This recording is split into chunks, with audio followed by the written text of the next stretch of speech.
புஸ்தகம் 18ஆம் அதிகாரம், மத்தேயு எழுதின சுவிசேஷ புஸ்தகம் 18ஆம் அதிகாரம் 10ஆம் வசனம் வாசிக்க கேட்கிறோம். இந்த சிறியரில் ஒருவனையும் அற்பமாய் எண்ணாதபடிக்கு எச்சரிக்கையாயிருங்கள்.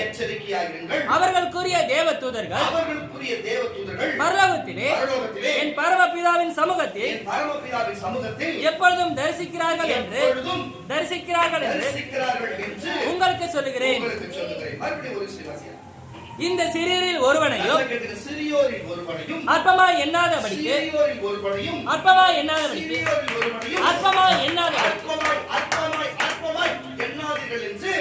எச்சரிக்கையாயிருங்கள்.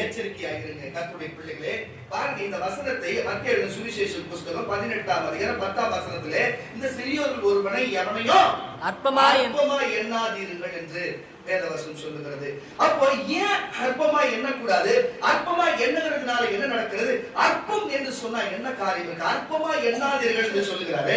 அற்பமான காரியம் என்று சொன்னா உங்களுக்கு யாருக்கெல்லாம் தெரிஞ்சவங்க அந்த வார்த்தையோட அதோட அம்சம், அதோடைய உள்ள இருக்கிற கருத்து என்னவென்று தெரிஞ்சா சொல்லுங்களேன். அற்பம் என்னது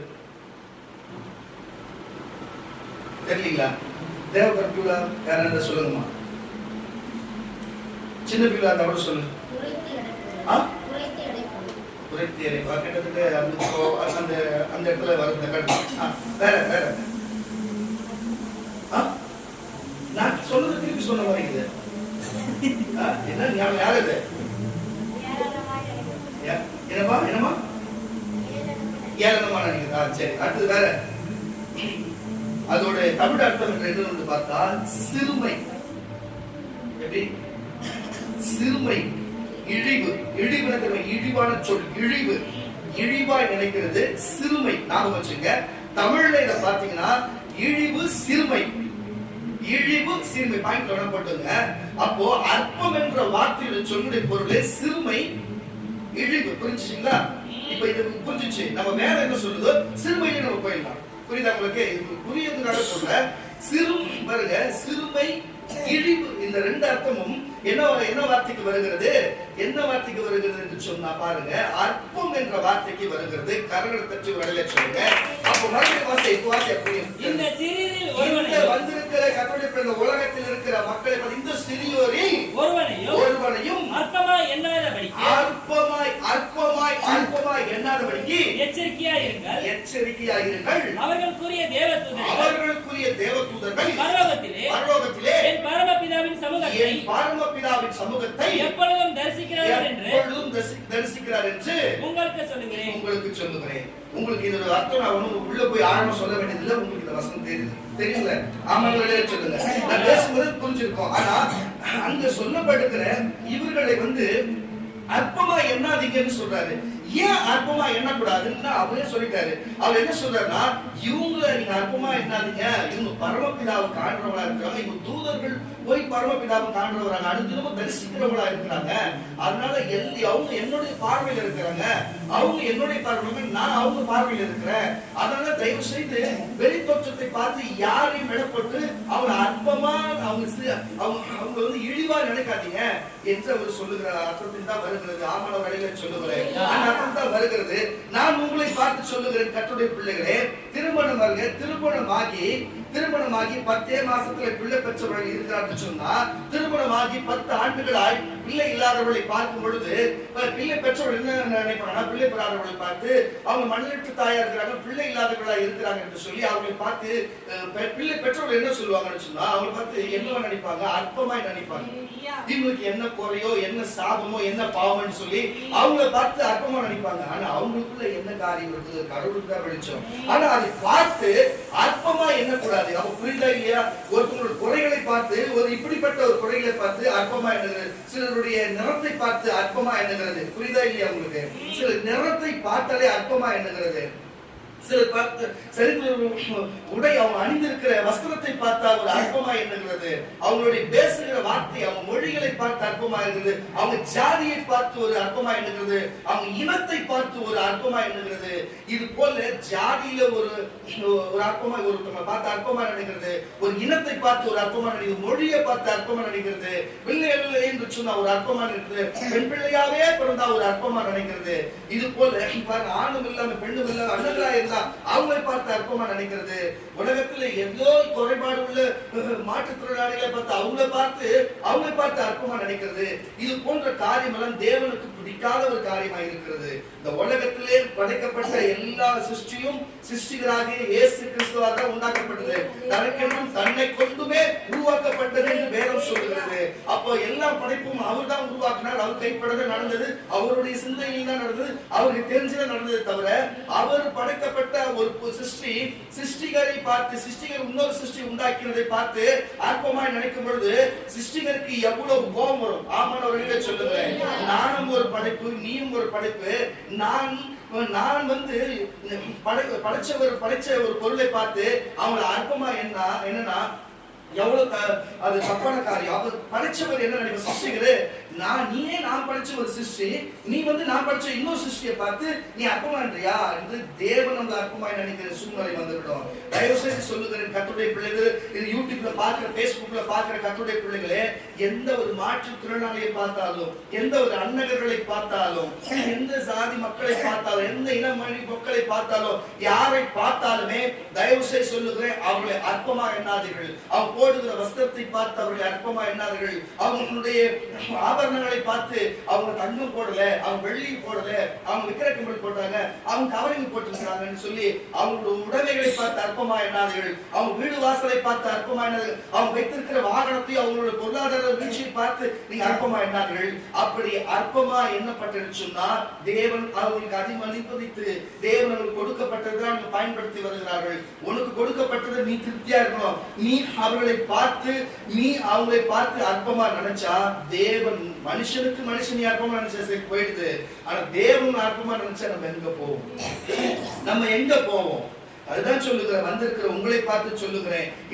இது பேஸ்புக் வழியா, இது யூடியூப் வழியா பார்க்கிற உங்களுக்கு சொல்லுகிறேன். மறுபடியும் அந்த மத்திய 18:10 வாசிக்க கேட்கலாம். இந்த சிறியோரில் ஒருவனையும், அதான் சொல்லுது, பூமியில் இருக்கிற சிறியோரில் ஒருவனையும் அற்பமா எண்ணாதபடிக்கு எச்சரிக்கையா எப்பொழுதும் அதான் சொல்றேன். நான் சொல்ல வந்து இன்னைக்கு எச்சரிக்கையா இருங்கள். அவர்களுக்குரிய தேவதூதர்கள் பரலோகத்திலே பரமபிதாவின் சமூகத்தை எப்பொழுதும் தரிசிக்கிறார்கள் என்று உங்களுக்கு சொல்லுகிறேன். நான் சொல்லவில்லை, இயேசுநாதரே இந்த பூமியில் சொல்லப்பட்டிருக்கிறது. அப்ப நம்ம கூட யார் இருக்கிறது, நமக்கு பின்னால் இருக்கிற பேக்ரவுண்ட் என்ன, நம்ம கூட யார் இருப்பா, யார் பேசுவா, தேவ ஆவி இருக்குமா, பரிசுத்த ஆவி இருக்குமா, இல்ல தேவனே இருப்பாரா, இல்ல தேவதூதர் இருப்பானா, பணிவிட ஆவி இருக்குமா என்று தெரியாது. ஆனா பார்த்தவன ஒரு ஊழியக்காரன் அற்பமா எண்ணுகிறது, அவன் வஸ்திரத்தை அற்பமா எண்ணுகிறது, அவன் உடல் மொழி அற்பமா எண்ணுகிறது, அவனுடைய அங்கவீனத்தை பார்த்து அற்பமா எண்ணுகிறது. இது போன்ற காரியத்தை ஊழியக்காரனா இருந்துட்டு போகட்டும், கிறிஸ்தவர்களா இருந்துட்டு போகட்டும். கிறிஸ்தவ சிலர் பொட்டு வைக்க மாட்டார்கள், சிலர் போட மாட்டார்கள். அவர்களை பார்த்தா அற்பமா எண்ணுகிறது. யாரும் இல்லாம போடாம இல்ல, இருந்து போடாம இருக்கிறவங்க அநேகர் இருக்கிறாங்க. அநேகர்கள் தெரியாத அப்படியாய் சில பேர் இவன் ஒண்ணுமே இல்லாத, ஆனா உள்ள என்ன இருக்கு, ஏது இருக்கு, அவங்க கூட யார் இருக்கு, எத்தனை தூதர் இருக்கிறார், தேவனே இருக்கிறார் என்று சொல்லி அநேகரை அற்பமாய் நினைக்கிற காலம் உண்டு. தயவு செய்து சொல்லுகிற, அவங்க நினைச்சிட்டு போறாங்க. நம்ம அவங்க மாத்திரமும் மாத்தாத போறது கடவுள் பார்த்துக்கிட்டோம். தயவு செய்து நம்ம சார்ந்து இருக்கிறவங்களையும் சரி, மற்ற மாற்று சமூகத்தாரும் சரி, நாம யாருமே அற்பம் நினைக்கூடாது. ஏன்னு சொன்னா உன் குருநாதராக இயேசு கிறிஸ்து சொல்லி இருக்கிறார், உன் தேவனாக இயேசு கிறிஸ்து சொல்லுகிறார், உன் தகப்பனாக இயேசு கிறிஸ்து சொல்லி இருக்கிறார், உன் வழிகாட்டியாக இயேசு கிறிஸ்து சொல்லுகிறார், இந்த சபைக்கு தலையாக இயேசு கிறிஸ்து சொல்லுகிறார். என் வார்த்தையும் என்னை நேசிக்கிறவன் என் வார்த்தையும் வசந்தை கை கொள்ளுவான்.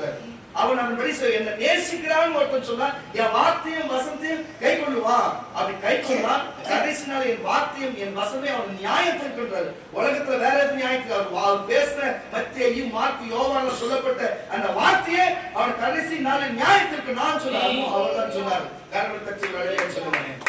அப்போ இது குறித்து வேதம் என்ன சொல்லுகிறது? நம்ம பொதுவாக பேசிட்டோம், வேதம் என்ன சொல்லுகிறது? ஆனா பாருங்க, இந்த சாராலையும் உங்களுக்கு சாரலை குறித்தும் ஆபிரகாமை குறித்தும் நல்லா தெரியும். அப்போ சாராளும் ஆபிரகாம் வயது சென்றோடா இருந்தபடினாலே, அவங்க வம்ச விருத்தி இல்லாதபடினாலே, அவங்க சரீரம் மழுக்கத்தனமாய் மாறின நிமித்தம் அவங்களுக்கு ஆபிரகாம் சன்னதியில் ஏதாவது பிள்ளை பிறக்கணும், வாரிசு பிறக்கணும், அந்த சன்னதியை வழிநடத்த வேண்டும் என்று சொல்லி அவங்களுக்கு சாராள் விருப்பப்பட்டனால, அவங்களுக்கு மலட்டுத்தனம் கர்ப்பம் செத்து இருக்கிறதுனால அவங்களால அந்த ஈடுபாடு செய்ய முடியாதனால அவங்க எகிப்தின் அடிமையா இருந்த ஒரு அடிமை பெண்ணாகிய ஆகாரை கொண்டு வந்து ஆகாரை வந்து அவங்க கணவனா இருக்கு யாரு சாராளுடைய கணவராக இருக்கிற ஆபிரகாமுக்கு ஆகாரை திருமணம் செய்துவிட்டு இவர்களுக்கு இருவருக்கும் சேர்ந்து ஒரு பிள்ளை இவர் கருவுற்று இருக்கிறார். இவர் கருவுற்ற உடனே அவருக்கு என்ன வந்து அவன் நாச்சியாராகி அவன் அக்காவை பார்த்து நாச்சியாரை பார்த்து அவன் அக்காவை பார்த்து இத்தனை ஆண்டுகளா நீ குடும்பம் நடத்தியிருந்த உனக்கு எந்த பிள்ளையும் இல்லை நான் கருவுற்று இருக்கிறேன் என்று சொல்லி அவன் மனதுக்குள்ளேயும் சரி வெளி தோற்றமாவும் சரி அவன் நடக்க விடைக்கிலும் சரி பேச்சிலும் சரி செயலிலும் சரி என்ன வந்து இருக்கிறது அல்லேலூயா என்ன சொல்லி இருக்கிறோம் அற்பமா எண்ணி இருக்கிறாங்க. அல்லேலூயா. சாராளை பார்த்து ஒரு வாழ்க்கை அடிமையா இருந்தவளுக்கு ஒரு வாழ்க்கையை கொடுத்து அவளுக்கு சந்ததி அவள் மூலியமா தான் வரல அவள் மூலியமா சந்ததி வரட்டும்னு சொல்லி ஒரு நன்மையை செய்யப்பட்ட சாராளை பார்த்து சந்தோஷப்பட்டு அவங்களோடு இருக்கணுமா அவளை பார்த்து அற்பமா எண்ணினபடினாலே இவர்களுக்கு வந்தது கோபம் என்ன நடந்திருக்கும். ஆதியாகமம் புஸ்தகம் ஆதியாகமம் புஸ்தகம் 16ஆம் அதிகாரம் ஆதியாகமம் புஸ்தகம் 16ஆம் அதிகாரம் 4ஆம் வசனத்தை வாசிக்க கேட்கிறோம். அவன் ஆகாரோடு சேர்ந்தபோது அவள் கர்ப்பம் தரித்தாள். அவர் தான் கர்ப்பவதியானதை கண்டபோது தன் நாச்சியாரை அற்பமாக எண்ணினாள்.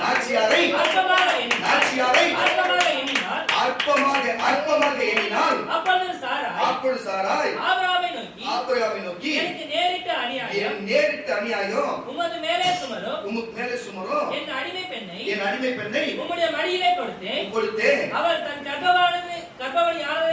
கர்ப்பவதியானதை கண்டு என்னை அற்பமாய் எண்ணுகிறாள். நடந்தது என்ன? எவ்வளவு தவறு பாருங்க. இப்படிதான் கர்த்தருடைய பிள்ளைகளே நம்ம யாராகிலும் சரி அடிமையாக அவங்க ஒண்ணும் இல்லாதவா இருந்தாலும் அவங்க சரி ஏதோ அவங்க கஷ்டப்படுறாங்க நம்ம உதவி செய்ய போவாங்க.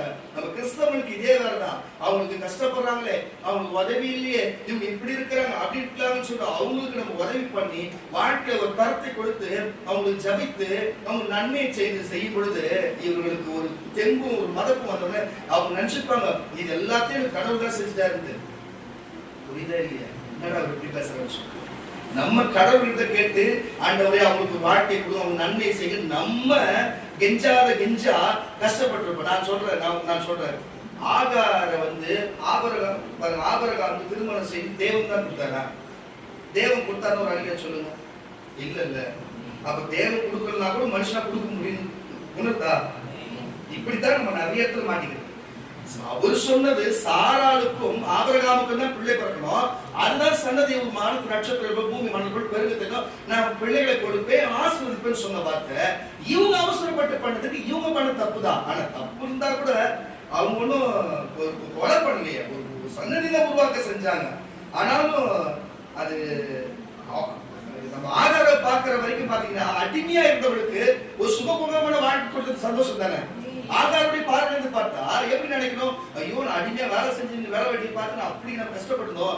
இன்னைக்கு நம்ம சன்னதிக்கு ஒருத்தருக்கு தலைவருக்கு நம்ம மனைவியா இருக்கிறோம். இன்னைக்கு இவ்வளவு பெரிய நமக்கு இடத்த கொடுத்துக்கிறாங்க. நம்ம கடைசி முழுக்க அவங்களுக்கு நன்றியா இருக்கணும் நினைக்கணுமா இல்லையா? ஆனா அதை நினைக்காத அவங்களுக்கு என்ன கிடைக்கலையோ அது இவங்களுக்கு கிடைச்ச உடனே அவங்களுக்கு யார் உன்னை இப்படி வந்து வச்சாங்களோ அவங்கள போயிட்டு அற்பமா எண்ணுகிறது. இப்படித்தான் ஒரு வேலைக்கு நம்ம எடுத்து வச்சுன்னு வச்சுங்களேன்.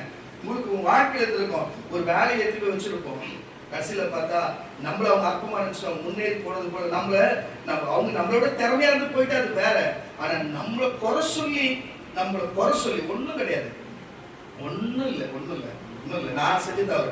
நான் என்ன ஒரு சபையில ஆரம்பம் பண்ணவும் ஊழியம் செய்வோம். என்ன கொஞ்ச நாள் பயன்படுத்தினா கொஞ்சம் வயசானவர் சொன்னாங்க. நான் என்ன பண்ணேன்னா சரி நான் எல்லாரையும் கூட்டு வேற ஒரு சபையில அப்ப நான் ஊழியம் ஸ்டார்ட் பண்ணேன். அப்போ கூட்டின்னு போவோம். விக்கி கூட தெரியும். விக்கி அப்போ என் கூட இருப்போம். நாங்கள் கூட்டின்னு போவோம்.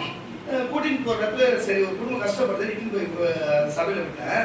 சபையில விட்டதுக்கு அப்புறம் என்னென்னலாம் சொல்லக்கூடாதோ என்னென்னலாம் பேசக்கூடாதோ அது எல்லாத்தையும் பேசி நம்மள அந்த சபை விட்டு வெளில போற அளவுக்கு பண்ணிட்டாங்கப்பா. ஆமாவா இல்லையா? என்ன அற்பமா பாக்குற அளவுக்கு பாதி என்னடா இது நினைச்சுங்க என்ன அற்பமாய் எண்ணுகிற அளவுக்கு கொண்டு வந்து விட்டாங்க. என் வாழ்க்கையில் நான் பார்த்துருக்கிறேன்.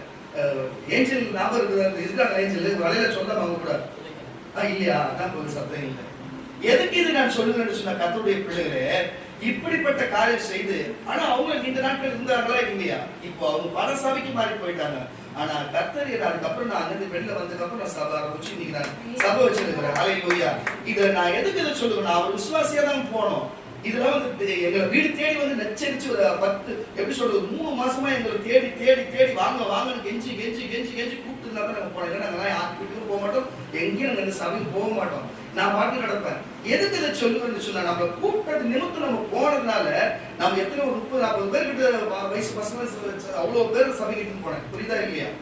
உண்மையாவே அவ்வளவு குக்கிங் தெரியும், அவ்வளவு பேர் இட்டு போனேன்.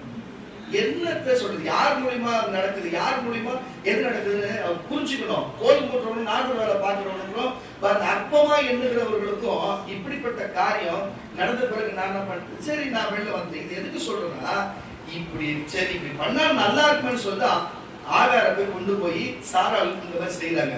ஆனா அதை எப்படி அவங்க பயன்படுத்திக்கணும், நல்ல இடமாச்சே கரெக்டாகணும். ஆனா அங்க கிடைக்க வேண்டிய கிடைச்ச உடனே சாராலை பார்த்து சாராலை இவங்க அற்பமா நினைக்கிறாங்க. கோபம் வருமா வராதா? நீ முதல்ல நீங்க இருக்கக்கூடாது. அவ்வளவு கோபம் வந்து அவங்க கொடுக்குற டார்ச்சர்ல இவங்க அந்த டார்ச்சர் தாங்க முடியாது, அந்த பிரச்சனையை தாங்க முடியாத அவங்க கொடுக்குற அந்த அழுத்தத்துல அங்கிருந்து ஓடியே போயிட்டாங்க. ஓடி போனது தேவதூதன் என்று சொல்லுகிறான், நீ செய்யறது சரியா? நான் இந்த சன்னதியிலிருந்து நான் உன் சன்னதியை ஆஸ்வதிப்பேன், உனக்கு நான் பிள்ளையை ஆஸ்வதிப்பேன், நீ ஒழுங்கா அவங்களுக்கு போய் அடங்கி இருந்து சொல்லு. ஹல்லேலூயா. உங்களுக்கும் நான் சொல்லுகிறேன், ஒருவேளை ஆகாரை போல இங்க யாருன்னா உங்களுக்கு செஞ்சதுனால அவங்க கொடுக்குற பிரச்சனையினால அப்படி பண்ணிட்டேன், அவங்க என்ன பார்த்து இப்படி சொல்லிட்டாங்க, நீங்க ஒரு வேலை நான் இவ்வளவு நேரமா நீங்க வந்து சாரலை போல் இருந்தீங்கன்னு சொல்லிட்டு தான் நான் பேசுறேன். ஒருவேளை இங்க இருக்கிறவங்க ஆகாரை போல யாரா இருந்தா, இந்த டிவில பாக்குற யாரும் ஆகாரை போல இருந்தா, தயவு செய்து சொல்லுங்க, உங்களுக்கு கொண்டு போய் அந்த மாதிரி இடத்துல வச்சிருந்தா, ஒரு வேலையில வச்சிருந்தா, ஒரு ஊழியத்துல வச்சிருந்தா, ஒரு ஏதோ ஒரு பயன்பாடுகிற ஒரு பிரோஜனமான காரியத்துல வச்சிருந்தா, தயவு செய்து ஆகார் பண்ணது போல பண்ணாமல், அதுக்கப்புறம் மனம் திரும்பின ஆகார் எப்படி இருந்தாலோ கீழ்படிச்சு அவங்க ஆட்சியார் எவ்வளவு பிரச்சனை பண்ணாலும் எவ்வளவு கஷ்டப்பட்டாலும் அடங்கி ஒடுங்கி அங்க இருந்தது போல நீங்க இருப்பேன்னு சொன்னா, இன்றைக்கு ஈசாக்கின் சன்னதி ஆசிரியப்பட்டது போல இன்றைக்கு இஸ்மவேலின் சன்னதியும் ஆசிரியப்பட்டு உலகத்தை நிரப்பி இருக்கிறது.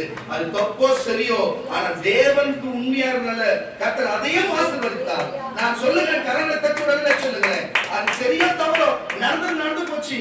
அங்க நீ கரெக்டா உண்மையா இருப்பாயிடுச்சுன்னா பிரச்சனை எல்லாத்தையும் அனுபவிச்சு உண்மையா இருந்துச்சுன்னா அங்கிருந்து நீ உயர்த்தப்படுவ, அங்கிருந்து சன்னதி உயர்த்தப்படும் என்று தான் சொல்லுகிறாரு. வாசிக்க கேட்கிற தொடர்ந்து வாசிக்கிற வசனத்தை. அதற்கு ஆபிரகாம் வாசி என்ன அதுல இருந்து தொடர்ந்து வாசி. அதற்கு ஆபிரகாம் சாராயை நோக்கி இதோ உன் அடிமை பெண் உன் கைக்குள் இருக்கிறார். நல்ல கேட்டு, உன் கைக்குள் இருக்கிறார். உன் பார்வைக்கு நலமானபடி, உன்னுடைய பார்வைக்கு நலமானபடி உனக்கு என்ன தோணுதோ அதை செய்யுன்னு சொல்றாரு. அவருக்கு செய் என்றார். அப்பொழுது சாராய் அவரை கடினமாய் நடத்தினபடியால், உங்களுக்கு அது வரைக்கும் அவளை பூ போல பார்த்திருந்தா, கடினமாய் நடத்தினபடியினால் அவளை அவர் விட்டு ஓடி போனார். கர்த்தருடைய தூதனானவர் நல்ல கேட்டுங்க, கர்த்தருடைய தூதனானவர் அவரை வனாந்தரத்திலே சுருக்கு போகையில் வழி அருகே நின்ற நீரண்டையும் கண்டு சாராயின் அடிமை பெண்ணாகிய ஆகாரே எங்கிருந்து வருகிறாய், எங்கே போகிறாய் என்று கேட்டார். அவர் அதற்கு என் நாச்சியாரை அக்காவாகிய சாராயை விட்டு ஓடி போறேன். அப்பொழுது கர்த்தருடைய தூதனானவர் நீ உன் நாச்சியார் அண்டைக்கு திரும்பி போ, அவர் கையின் கீழ் அடங்கி இரு என்றார். பின்னும் கர்த்தருடைய தூதனானவர் அவரை நோக்கி, உன் சன்னதியை மிகவும் பெருக பண்ணுவேன். நான் கேட்கிறேன், எந்த தூதன் வந்து இந்த உலகத்துல யார் ஆசீர்வதிக்க முடியும்? தூதன் இங்க இருக்கிற யாருமே தெரிஞ்ச ஒரு தூதன் வந்து ஒரு நம்ம ஆசீர்வதிக்க முடியுமா? இங்க எத்தனையோ தூதன் வருவான், இங்க எத்தனையோ என்னோட எவ்வளவு ஐட்டம்லாம் நான் பார்த்துக்கிறேன், எவ்வளவு தூதன் வருவான், இங்க வந்து எவ்வளவு வேலை பார்ப்பானுங்க. எவனா ஒருத்த வந்து இந்த சபையை ஆசீர்வதிச்சுவானா? எவனும் ஆசீர்வதிக்க முடியாது. ஹல்லேலூயா. ஆனா அங்க நடந்தது மட்டும் அது தூதன் கிடையாது, தூதன் நாடவர். தூதனார் பழைய ஏற்பாட்டுல தூதனானவர்னு வந்தா இயேசுநாதர் தான் ஆசீர்வதிக்கிறார். அப்பா வீட்டுக்கு வாசியம். பின்னும் கர்த்தருடைய தூதனானவர் தூதனானவர் அவரை நோக்கி, மரியாதை வருது, அவரை நோக்கி உன் சன்னதியை மிகவும் பெருக பண்ணுவேன், அது பெருகி எண்ணி முடியாததா இருக்கும் என்றால், இன்னும் கர்த்தருடைய தூதனானவர் அவரை நோக்கி, நீ கர்ப்பவதியாய் இருக்கிறாய், ஒரு குமாரனை பெறுவாய், கர்த்தர் உன் அங்கலாய்ப்பை கேட்டபடியினால் அவனுக்கு இஸ்மவேல் என்று பெயரிடுவாயாக. இன்னைக்கு இஸ்லாமியர் என்று சொல்லப்படுகிற இந்த சந்ததிக்கு தலைவனாய் இருக்கிற இஸ்மாயில் என்று சொல்லப்படுகிற இவர் தான் இந்த உலகம் முழுவதும் இன்னைக்கு எத்தனையோ நாடுகள் ஆளுறாங்க. புரியுதா இல்லையா? இன்னைக்கு அவ்வளவு சந்ததி யாரோட வம்சத்துல இருந்து வந்தது? ஆபிரகாமின் வம்சத்துல வந்து கரங்களை தட்டி அடங்கி இருந்தது. என்னவா இருந்தனால? அடங்கி இருந்ததுனால. அல்லேலூயா. அடங்காம இருந்தது ஓடி இருந்தாங்கன்னு வச்சுக்கோ, தகப்பன் இல்லாத பிள்ளையாயிட்டு இருக்கோம், சீர்கட்டு போயிருக்கோம். அல்லேலூயா. நான் சொல்லுகிறேன் கர்த்தருடைய பிள்ளைகளே, தயவு செய்து சொல்லுகிறேன், நம்மளை கொண்டு போய் ஒரு இடத்துல வைத்து நம்ம பயன்படுத்துறான்னு சொன்னா அந்த இடத்துக்கு தயவு செய்து யார் நம்ம கொண்டு போய் வச்சாங்களோ அவங்களுக்கு நம்ம அடங்கி இருக்கணுங்க. அடங்கி இருக்கும் பொழுது தூதனானவர் பழைய ஏற்பாட்டு ஆசிரியர் போல இயேசுநாதர் பூமியில நம்மளை ஆசிரியப்பார். ஏன்னா யாரையும் சிறுமியா நம்ம நினைக்க கூடாது, யாரையும் நம்ம கீழே எளிமையா நம்ம நினைக்க கூடாது. அல்லேலூயா. யாரா இருந்தாலுமே எல்லாமே சமநிலைமை தான் பார்க்கணும், எல்லாமே ஒரு நிலைமையா தான் பார்க்கணும், யாரும் வேற்றுமையா பார்க்க கூடாது என்று இயேசுநாதர் சொல்லுகிறபடி கரங்களை தட்டி உடல சொல்லுவோமாக. அல்லேலூயா. அதுதான் சொல்லுகிற பாருங்க. அது மட்டும் இல்லாம இந்த பழைய ஏற்பாட்டிலேயே உங்களுக்கு ஈசாக்கு பிறகு அவங்க மகனாகிய உங்களுக்கு யாக்கோபை குறித்து உங்களுக்கு நன்மையை தெரிஞ்சிருக்கும். பாருங்க, யாக்கோபு எத்தனை மனைவி திருமணம் செய்தார்கள் உங்களுக்கு தெரிஞ்சிருக்கும். நான் அவ்வளவு தூரம் போகவில்லை.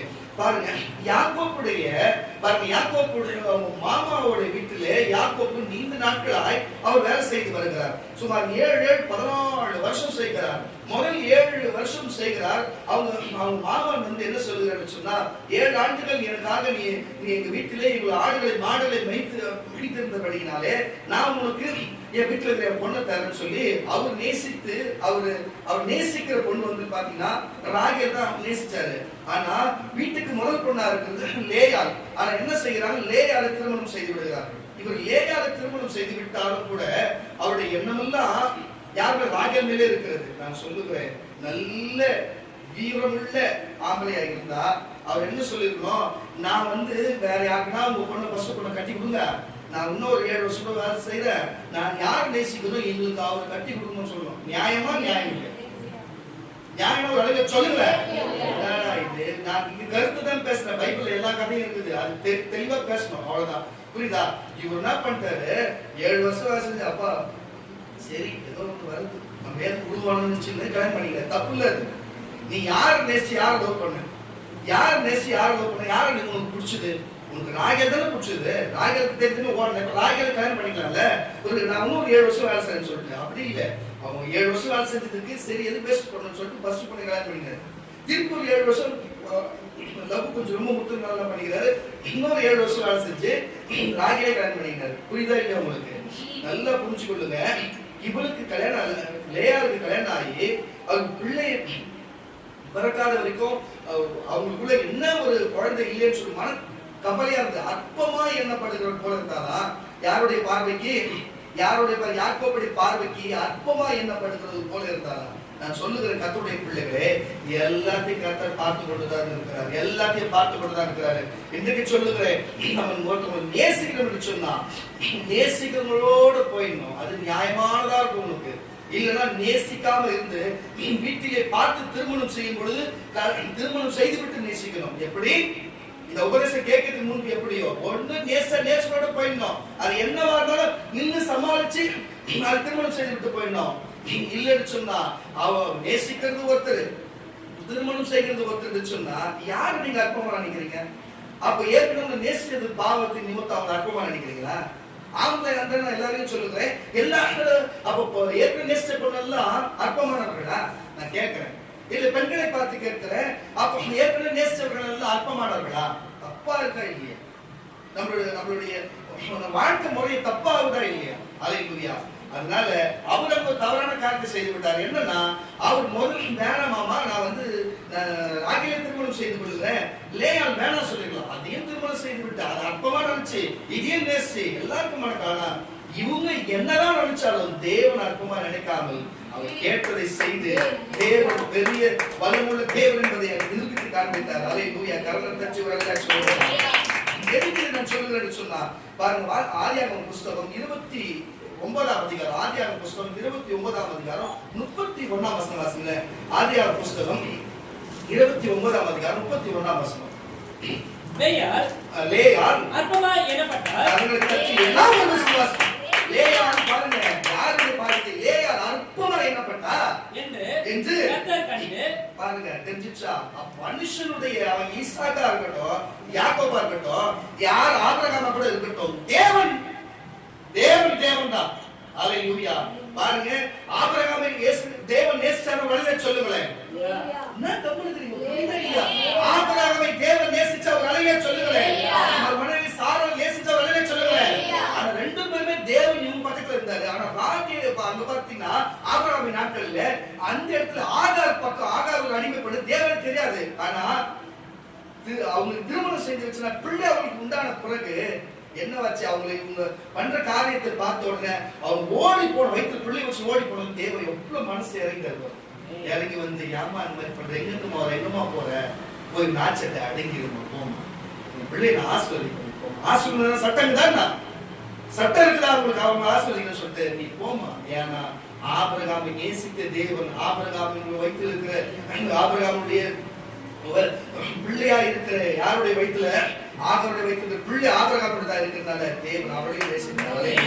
நீ போய் உன் ஆட்சியாருக்கு அடங்கிடு, நான் உன் பிள்ளைகளை ஆஸ்வதிக்கிறேன் என்று சொன்ன தேவன் மறுபடியும் சொல்லுகிறேன். இந்த உலகத்துல என்னத்தான் நம்ம கிறிஸ்தவரா இருந்தாலும் சரி, என்னத்தான் ஊழியக்காரர்களா இருந்தாலும் சரி, பாருங்க தேவனே தேவனே தேவனே சொன்னாலும் சரி, யாருக்குன்னா நம்ம தப்போ தப்பிதமோ சொல்லி சிறுமையா அவங்கள பார்த்து நம்ம அற்பமா நினைச்சு வச்சுங்க. நான் ஒரு பெரிய 9 வரை வச்சுக்கிற ஊழியக்காரன், நான் பெரிய சபை வச்சுக்கிற ஊழியக்காரன், எனக்கு தீர்க்க தரிசனம் வரதுன்னு நினைச்சு நம்ம மத்த அற்பமா நினைச்சு வச்சுங்க. தேவன் அவங்க பக்கத்துலயும் இருப்பாரு. யாரா இருந்தாலும் சரி. அப்ப என்கிட்ட பணம் இருக்குது, என்கிட்ட பொருள் இருக்குது, என்கிட்ட பேர் இருக்குது, என்கிட்ட ஆஸ்தி இருக்குது, அந்தஸ்து இருக்குன்னு சொல்லி ஒருத்தவங்க அற்பமா நினைச்சு வச்சுக்க, தேவன் பாருங்க அவங்க பக்கத்துலயும் இருப்பாரு. அவங்க பக்கத்துல தேவதூதர் இருப்பாங்க. அந்த தேவதூதன் தேவன் பட்சத்துல இருக்கலாம். ஒருவேளை இவங்களும் தேவன் பார்வையில இருக்கலாம், தேவன் இவங்க பார்வையில இருக்கலாம், எப்படி வேணா இருக்கலாம். நம்ம யாரையும் கணிக்க முடியாது. புரியுதா இல்லையா? அது நீங்களா இருக்கலாம், நானா இருக்கலாம். ஒண்ணு சொல்லுகிறேன், யாருமே இதுக்கப்புறம் அற்பமா எண்ணாதீங்க. அன்னகர்களையோ இல்ல மாற்றுத்திறனாலையோ இல்ல சகோதரியோ மூத்தவர்களையோ பெற்ற தகப்பனையோ தாயோ தகப்பன்மார்கள் பிள்ளைகளையோ இல்ல பிள்ளை சகோதரி தாய் தகப்பனையோ இல்ல நட்புகளையோ இல்ல ஊழியக்காரர்களையோ சபையையோ யாருமே அற்பமா நினைக்காதீங்க. இதோட விட்டுக்கணும். நீ அற்பமாய் தேவனை பார்க்க என்னப்படுவர். ஒரு தேவன் உன்னை அற்பமாய் நினைத்தவர், நீ போய் உன்னை அற்பமாய் நினைத்தவர்கள் நினைச்சுட்டு போகட்டும். ஏன்னு சொன்னா அவன் நினைச்சனாதான் தேவன் உன் பட்சத்தில் இருக்கிறான். ஆனா உன் பட்சத்தில் இருக்கிற என்ன கரங்களை பற்றி சொல்லுங்க, வாசிக்கப்பட்டிருக்கலாம். அது வசனத்தை கூட லேயாள் அற்பமாய் எண்ணப்பட்டாள் என்று புரிஞ்சுங்க. அற்பமாய் எண்ணப்பட்டாள் என்று கர்த்தர் கண்டு தேவனை பார்த்த கண்டு அவள் கர்ப்பம் தரிக்கும்படி செய்தார். ராகேலோ மலடியாய் இருந்தால் புரிஞ்சுச்சா? இப்போ யாரை பார்த்து நீங்க என்ன வேலை பார்த்தீங்க, வீட்டுல கொண்டாடேஷன் என்ன தவறுது. ஆனா என்ன நடந்ததாங்க, அவளுக்கு அவங்க மலடியாக்கி இவளுக்கு ஆசை. ராகேலோ மலடியா இருந்தால் லேயாள் கர்ப்பவதியாகி ஒரு குமாரனை பெற்று கர்த்தர் நல்ல கேட்டு கர்த்தர் என் சிறுமையை பார்த்தருளினார். இப்பொழுது என் புருஷன் என்னை நேசிப்பார் என்று சொல்லி அவருக்கு ரூபன் என்று பெயரிட்டார். மறுபடியும் அவர் கர்ப்பவதியாகி வாசியா ஒரு குமாரனை பெற்று நான் அற்பமாய் எண்ணப்பட்டதை கர்த்தர் கேட்டருளி இவனையும் எனக்கு தந்தார் என்று சொல்லி அவனுக்கு சிமியோன் என்று பெயரிட்டார். பின்னும் அவள் கர்ப்பவதியாகி ஒரு குமாரனை பெற்று என் புருஷன் 3 குமாரனை பெற்றபடியால் அவர் இப்பொழுது என்னோடு சேர்ந்திருப்பார் என்று சொல்லி அவனுக்கு லேவி என்று பெயரிட்டார். எதுக்கு சொல்லுகிறேன்னு சொன்னா, யாருமே நம்ம அற்பமா நினைக்கூடாதுங்க. யாருமே நம்ம நினைக்கூடாதுங்க. ஒருத்தர் பேசுறதை வச்சு அவங்க வள பேசுறதுனாலயா, அவங்க சிரிச்சு பேசுறதுனாலயா யாரையும் அற்பமா நினைக்கூடாதுங்க. சரி பேசாம இருக்கிறாங்க, யார் யாருக்குமா நினைக்க கூடாதுங்க. அவங்க மொழி தோற்றத்தை வச்சோ, உடல் மொழியை வச்சோ, அங்கவினத்தை வச்சோ, உடல் கேலியோ எந்த அற்பமான காரியத்தையும் செய்யக்கூடாது. கிறிஸ்தவனா இந்த சபைக்கு வருகிறவர்களா இருந்தா இதுக்கப்புறம் யாருமே நம்ம தெய்வம் அவங்களுடைய முடியை பார்த்து, அவங்க வஸ்திரத்தை பார்த்து, அவங்களுக்கு நிறத்தை பார்த்து, அவங்க பேசுகிறதை பார்த்து, அவங்க செய்கிற காரியத்தை, அவங்க வச்சிருக்கிற வாகனத்தை பார்த்து, அவங்க வீட்டை பார்த்து, வீட்டுக்குள்ள இருக்கிற சூழ்நிலையை பார்த்து, ஐயோ அவங்க வீட்டுக்கு போனா நாட்டை இருக்குமே, அவங்க வீட்டுல போனா இப்படி இருக்குமே, அவங்க வீட்டுல அப்படி இருக்குமே, இந்த இதெல்லாம் நாளைக்கு உன் சூழ்நிலை எப்படி இருக்குமோ தெரியாது. அல்லேலூயா. நீ சொல்லிட்டு போயிட்ட நாளைக்கு இவங்க எந்த அளவுக்கு மாறுவாங்கன்னு தெரியாது. தயவு செய்து சொல்லுகிற கர்த்தருடைய பிள்ளைகளே, எங்களை எல்லாரும் அற்புதமா நினைத்தவர்கள் தான் எங்க உறவினர்களா. எங்க ஓலை வீடு, நாங்க இருக்கும்போது ஓலை வீடு, மண்ணு செவரு, தரப்போறது வசதி இல்லாதது தான். நாங்க அப்படித்தான் இருந்தோம். எங்களுக்கு அற்புதமா எந்த சொந்தக்காரர் அதிகமா வந்து பாக்குறது, எங்களுக்கு உதவி பண்றது, ஆனா எங்களை அற்புதமாய் நினைக்கிறவர்கள் தான். அக்கம் பக்கத்துல பெரிய வீடா இருக்கு, எங்க வீடு சின்னதா இருக்கும். அதுக்கு நம்ம என்ன பண்ண முடியும்? கர்த்தருக்கு தான் நம்ம கொடுத்துதான். அந்த வீடு கூட இல்லாத எவ்வளவு பிளாட்பாரத்துல இருக்கிறாங்களே, சொந்த இடம் இல்லாத எவ்வளவு பேர். எனக்கு சொந்த வீடாச்சு கர்த்தர் கொடுத்துருந்தாரு. உங்களுக்கு புரியுதா? சொந்த இடத்தை கொடுத்து ஆனா ஓலை வீடு ஏதோ இருக்கிறோம். ஆனா சில பேர் வாடகை வீட்டுல தான் இருப்பாங்க. ஆனா சொந்த வீட்டுக்காரங்க ஓலை வீட்டுல இருப்பாங்க, கஷ்டப்பட்டு இருப்பாங்க. அவங்கள பார்த்து அற்பமா எண்ணுகிறது. என் வாழ்க்கையில நான் பார்க்காத அற்பமா இருந்தது. எங்க வீட்டை பார்த்து அற்பமா, என் தகப்பன் தாயை பார்த்து அற்பமா, என்னை பார்த்து அற்பமா, எல்லாத்தையும் அற்பமா நினைத்தவர்கள் தான் இந்த ஜனங்கள், இந்த உறவினர்கள், ஊர்கள் எல்லாருமே அற்பமா நினைச்சவர்கள் தான். ஆனா தேவன் மட்டும்தான் அற்பமா எண்ணப்பட்ட என்ன கூட கர்த்தர் இந்த அளவுக்கு என்னை கொண்டு வந்து அற்பம் என்று தலைப்பை பேச வைத்திருக்கிறான்னு சொன்னா அவர் தயார் தெய்வம், அவர் தான் தெய்வம். அதுக்கு மேல எந்த தெய்வமும் இல்லை. அதனால எங்க போனாலும் நெஞ்சு தைரியமாக சொல்லி கொண்டு வருகிறேன்னு சொன்னா இதுதான் உலகம். எல்லாரும் அற்பமான ஒண்ணும் கிடையாது. ஒரு நம்ம நேசிக்கூடிய சகோதரன், அவரு எல்லா கெட்ட பழக்கம் வந்துச்சு அவருக்கு. வெஞ்சா எப்பயுமே அடிச்சிருப்பாரு. 22 வருஷமா அடிச்சிருந்தாரு. நம்ம சபைக்கு வந்தாரு. நம்ம ஜபித்தோம், வார்த்தை பேசணும், அதோட விட்டார். டோட்டலாவே எல்லா பழக்கம் விட்டாரு. ஆச்சரியமா இருக்கு, ஏதாவது ஆச்சரியப்படும்.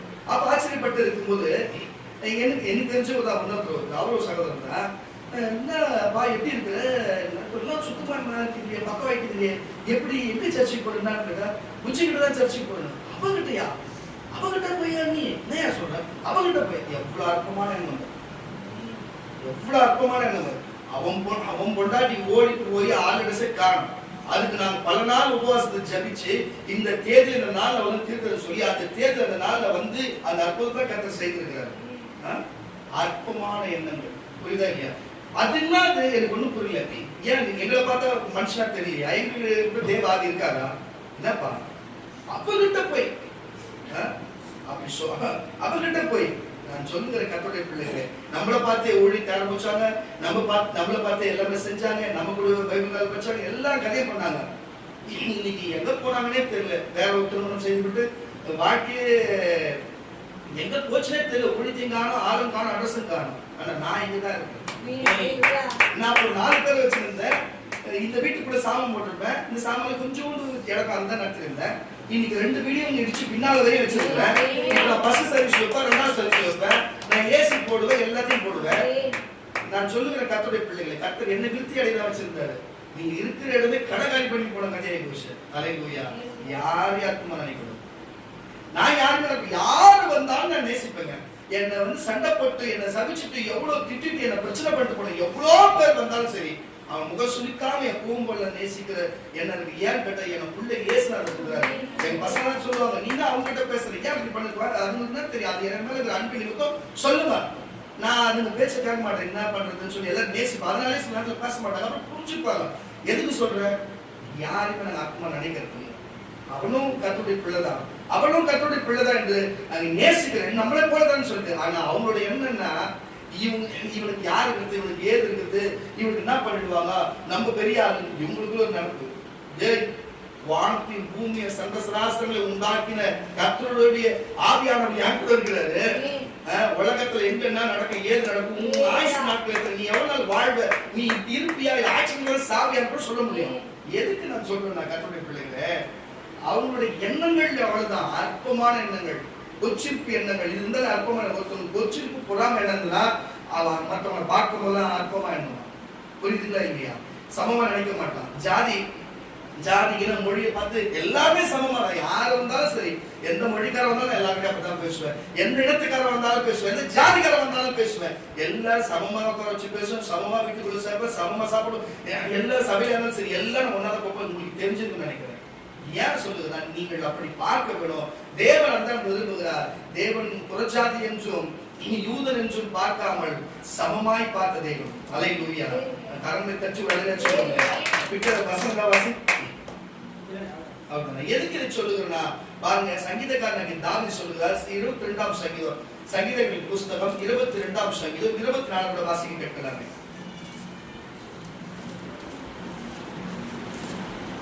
உபத்திரவப்பட்டவனுடைய உபத்திரவத்தை அவர் அற்பமா எண்ணாமலோ. என்னையா விசுவாசம்? நீ நான் சொல்றேன், என் வாழ்க்கையில நான் எவ்வளவு உபத்திரவப்பட்டேன். என் வாழ்க்கையில கரண்ட் போட முடியாது, எவ்வளவு கார விளக்கு வச்சு எவ்வளவு கஷ்டப்பட்டோம். தர போடாத கஷ்டப்பட்டோம். எத்தனை மழையில எங்க வீடு தாசிட்டு போட்ட வீடு எவ்வளவு கஷ்டப்பட்டு இருப்போம் சொல்லுங்க. எவ்வளவு நாங்க பாடுபட்டு இருக்கிறேன் சொல்லுங்க. ஊழியத்தை செஞ்சுட்டு எத்தனை பேர் குறைகள், எத்தனை பேர் நம்ம செய்யாத செஞ்சதை செய்யலன்னு சொல்லி அற்புதம் பண்ணி ஜாப் பண்ணி அவ்வளவு அற்புதம் செஞ்சிருப்போம். கூட சாட்சிருப்பாங்க. என்னவும் மாற்றி பேசுகிறது. இப்படிப்பட்ட காரியெல்லாம் எவ்வளவு பேர் என்ன அற்புதமா நினைச்சுக்கிறாங்க. நான் பெரும்பாலும் அதனால பெரிய ஆளுங்கிட்ட நான் போக மாட்டேன், எவங்கிட்ட உதவி கேட்க மாட்டேன், எவங்கிட்டையும் போக மாட்டேன். இதனால நான் ஒதுக்கியே இருக்கிறது. ஏன்னு கேட்டா நம்ம அற்புதமா நினைப்பானுங்க. எங்க போனாலும் அற்புதமா நினைக்கிறது. ஒண்ணும் இல்ல, இந்த சபையில் நாங்கள் பைபிள் காலேஜுக்காக இடம் கொடுத்துருந்தோம். பைபிள் காலேஜ் இடம் கொடுத்து எல்லா வேலையும் நாங்கள் தான் செஞ்சிருப்போம். அதுக்கு போர்டு கொடுத்ததுலேருந்து டீ காபி போட்டு எல்லாத்தையும் பர்ஃபெக்டா எல்லாம் வந்தவங்களுக்கு கவனிக்கிறது எல்லா வேலையும் பார்ப்போம். ஆனா யாரோ ஒருத்தன் சொன்னான்னு சொல்லிட்டு எங்களை அற்புதமா எண்ணி இன்னவரை பேசாத போனவர் உண்டு. நான் சொல்றது புரியுதா இல்லையா? பயன்படுத்தி பார்த்தா எனக்கு அதுக்கு சம்மந்தமே இருக்காது. கடவுளுக்கும் தெரியும், எல்லாருக்கும் தெரியும். மனுஷனுடைய எண்ணம் அற்பமா இருக்குது. சொல்றவனுடைய அற்ப புத்தி இருக்குன்னா அற்பமா, கேட்கறவனும் அற்ப புத்தி இருக்குன்னா அற்பமா என்றான். அல்லேலூயா. யார் எவனுக்கு எதை செஞ்சுட்டு போனாலும் சரி, கர்த்தர் இன்னைக்கு எப்பொழுதும் ராஜாவா தான் வச்சு சொன்னார். ஆசியா தீவுல உன்னை ராஜாவா வைப்பையாங்க. எனக்கு அப்புறம் ஆசியான என்னன்னே தெரியாது. நான் நினைச்ச பைபிள் இருக்கிற ஆசியா நினைச்சிருந்தேன். பைபிள் ஆசியான்னு ஒரு ஏதோ ஒரு புஸ்தகத்துல இருக்குது. அந்த ஆசியா தீவு இருந்துச்சு. அங்கேயானா நம்ம போறோம் தெரிய நினைச்சிருந்தேன். சின்ன வயசுல தெரியாது. அவர் என்ன சொன்னார், ஊழியத்துக்கு அடைப்பது உன்னை ஆசியாவிலே உன்னை ராஜாவா வைப்பனாரு. அப்புறம் தான் எனக்கு கொஞ்சம் நாள் அறிவு வரது. ஆசியான்றது ஒரு கண்டம்னு சொல்லி அந்த கண்டத்துல ராஜா வைக்கிறேன்னு சொல்லிக்கிறாரு. எனக்கு அது வரைக்கும் புரியுது. 10 வருஷம் கழிச்சு அந்த வார்த்தையை எனக்கு புரிஞ்சுது. ஆசியாவில் கண்டம் ஆசியா கண்டம் தான் இருக்கிறோம். ஆசியாவில் உன்னை ராஜாவா வைப்பாரு. உண்மையா ராஜா வச்சிருக்கேன். எங்க அப்பா ஏசு ராஜாவா இருக்கிறாரு. நீங்க எல்லாம் ராஜகுமாரர்களா இருக்கிறீங்க. ஏன் இது சொன்னா, என்னை எல்லாரும் அற்பமாய் என் குடும்பத்தை என்னையும் எல்லாரும் எங்களுடைய இருக்கிற காரியத்தை பார்த்து அற்பமாய் நினைச்சாங்க. ஆனா நான் எங்கேயுமா அற்பமாய் போல, என் தேவன் என்ன அற்பமா நினைக்கலங்க. வாசியான வசனத்தை நான் கஷ்டப்பட்டேன். அது போல உங்களுக்கு அதே போல நீங்க அற்பமாய் கஷ்டப்பட்டிருக்கலாம். உங்களுக்கு இந்த வார்த்தை உபத்திரவப்பட்டவனுடைய உங்களுடைய உபத்திரவத்தை அவர் அற்பமா எண்ணாமலோ, தேவனதை அற்பமா இது அற்பமா எண்ணாமலோ, அருவருக்காமலோ, அதை பார்த்து அருவருக்காமலோ, நம்முடைய முகத்தை அவருக்கு மறைக்காமலும் இருந்து நம்மை நோக்கி அவன் கூப்பிடுகையில் அவனை கேட்டறினார். ஜபத்தையும் இனிமேலும் கேட்பார்.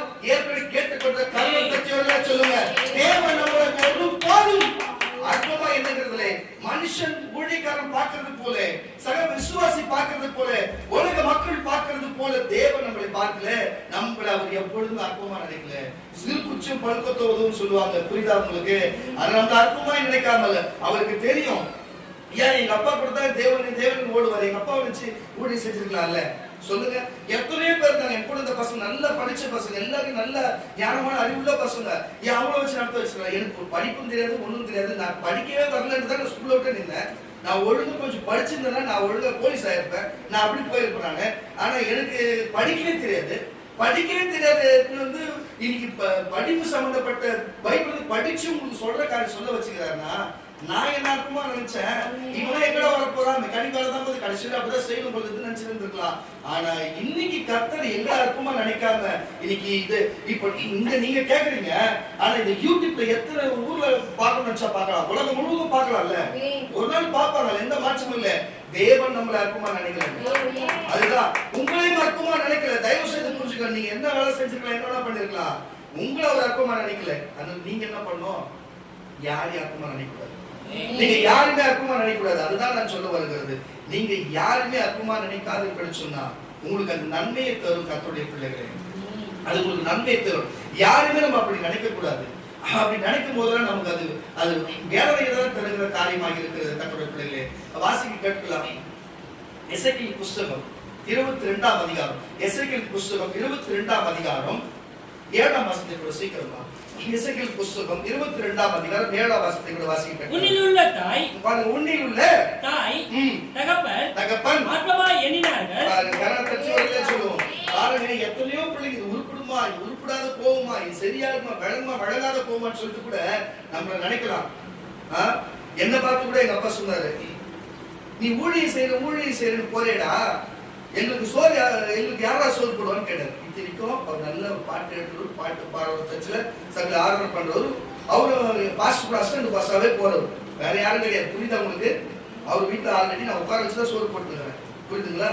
நான் 17 வயசுல இருந்து எங்க அப்பாவுக்கு நான் வீட்டுல வேலைக்கு போறப்ப வீட்டுல உட்கார வச்சு எங்க அப்பா அம்மா சாப்பாடு போட்டுக்கிறேன். இன்னைக்கு 35 வயசு ஆக போகுது. எதுக்கு நான் சொல்றேன்னு சொன்னா, இது வரைக்கும் நான் அப்படித்தான் எல்லாரும் நான் பார்த்துட்டு வரேன். என்னை நேசிக்கிறவங்களுக்கு நான் தான் வரைக்கும் அவங்களுக்கு உட்கார வச்சு போகணும். அப்பதான் என்னோட எண்ணங்கள். நான் எதுக்கு இதை சொல்லணும்னு சொன்னேன், எங்க அப்பா என்ன பார்த்து அப்படின்னு சொன்னாரு, நீ ஊழியத்துக்கு போனா எனக்கு யாரா சொல்றோம் அற்பமா, இந்த ஊழியத்தை பார்த்து என்ன பார்த்து அற்பமா நினைச்சாரு. ஆனா இன்னைக்கு ஊழியமும் செய்யறோம், நாங்க சாப்பிடுற பிச்சை எடுத்துக்கிறோம். தேவன் போஷிக்கிறாரா இல்லையா? ஹalleluya. சில பிள்ளைகள் செய்கிறதை பார்த்து, நல்ல பிள்ளைகள் செய்கிறதை பார்த்து சில புரிஞ்சுக்காத தகப்பன்கள் இப்படிதான் அற்பமா நினைப்பாங்க. ஆனா நான் சொல்லுகிற கர்த்தருடைய பிள்ளை அவங்க எப்படி நினைச்சிட்டு போட்டோம், பெத்த தாயும் தகப்பனையும் நீங்க அற்பமா என்னாதீங்க. உங்களை பார்த்து அவங்க நினைக்கட்டும், பரவாயில்ல இருந்துட்டு போட்டோம். பெத்த தகப்பனும் தாயும் சரி, அவங்களை தயவு செய்து சொல்லுகிற கர்த்தருடைய பிள்ளைகளே, நீங்க யாருமே அப்பாவையும் அம்மாவையும் சரி அற்பமா என்னாதீங்க, அற்பமா என்னாதீங்க. அது நல்லதே கிடையாது. அவங்க எப்படின்னு நினைச்சிட்டு போயிடும். உன்னை யார் எப்படின்னு நினைச்சிட்டு போயிடும். தேவன் உன்னை அற்பமா நினைக்கல, தேவன் உன்னை அற்பமா நினைக்கல. நீ அதே மாதிரி மற்றவங்களும் சரி பெத்தவங்களை அற்பமா நினைக்கலாம். 1000 சொல்லட்டும், என்ன வேணா பண்ணட்டும், ஆனா தேவன் உன் கூட இருக்கிறது புரிஞ்சுக்கோ. அப்பா அம்மா விட வல்லமை உள்ளவர். வாசி.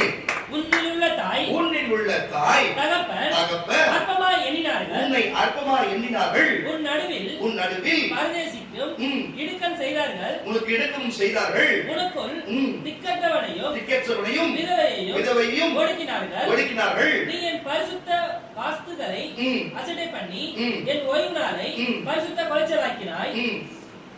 ரத்தம் சிந்தும்படி போது கரணத்தை சொல்லுவாங்க. எதுக்கு சொல்லுன்னு சொன்னா, அற்பமா எண்ணுகிறது மட்டுமல்லாமல் யாரையும் ஒடுக்க கூடாது, யாரையும் இழிவா நினைக்க கூடாது, யாரையும் நம்ம ஒதுக்க கூடாது, யாரையும் நம்ம விரோதம் பண்ணி கூடாது. கிறிஸ்தவனா இருந்தா முழுக்க ஒருவன் ஒரு கணத்தில் இருந்தா மறு கணத்தில் கொடுத்தது போல, உன்னை நேசிக்கிறது போல பிறர் நேசி சொன்னது போல, அப்ப உண்மையில அன்பு செலுத்துற பிறகு அன்பு செலுத்த சொல்றது கூட அன்பே வடிவமாக இருந்த இயேசுநாதர் சொன்னபடியே தயவு செய்து இருக்கும்படிக்கு தான். அப்படி ஒரு எண்ணம் இருந்தாதான் நீ மத்தவனை எப்பொழுதுமே அற்பமா நினைக்க மாட்டேன், நீ பெருமையா நினைக்க மாட்டேன். ஜெபம் பண்ணும்போது கூட அவங்க இப்படி ஜெபம் பண்றாங்க, நான் நல்லா பண்ணுவேன். அவங்க ஆரம்பம் பண்ணும்போது அவங்க இப்படி பண்றாங்க, நான் நல்லா பண்ணுவேன். அந்த பெருமை பித்தலாட்டமே இருக்கக்கூடாது. ஹல்லேலூயா. தாழ்மைதான் இருக்கணும். உனக்கு தாழ்மை இருந்துட்டாலே, ஒரு மனுஷனுக்கு தாழ்மை இருந்துட்டாலே மத்தவனை பார்த்து ஹல்லேலூயா, மத்தவனை பார்த்து அவன் இவன் வேற அவன் வேறன்னு சொல்ல மாட்டான். ஒரே நிலைமையில் தான் போயிட்டு யாருமே அவன் அற்பமா நினைக்க மாட்டான். அப்ப மனுஷனுக்கு தாழ்மை வந்துட்டாலே, ஒரு அன்பு வந்துட்டாலே மற்றவங்களை வேற்று விதமா பார்க்கவும் மாட்டான். ஹல்லேலூயா. காரணத்தை வழியா சொல்லுவோம், யாருமே அப்படி நினைக்க மாட்டான். உங்களுக்கு சொல்லுகிற கர்த்தருடைய பிள்ளைகளே, சரி இந்த வார்த்தை முடிஞ்சு போச்சு. தீர்க்கதரிசிகளை அற்பமா நினைக்கலாமா? முக்காவாசி பேர் அப்படித்தானே நினைக்கலாம், அப்படிதான் நினைக்கிறான்.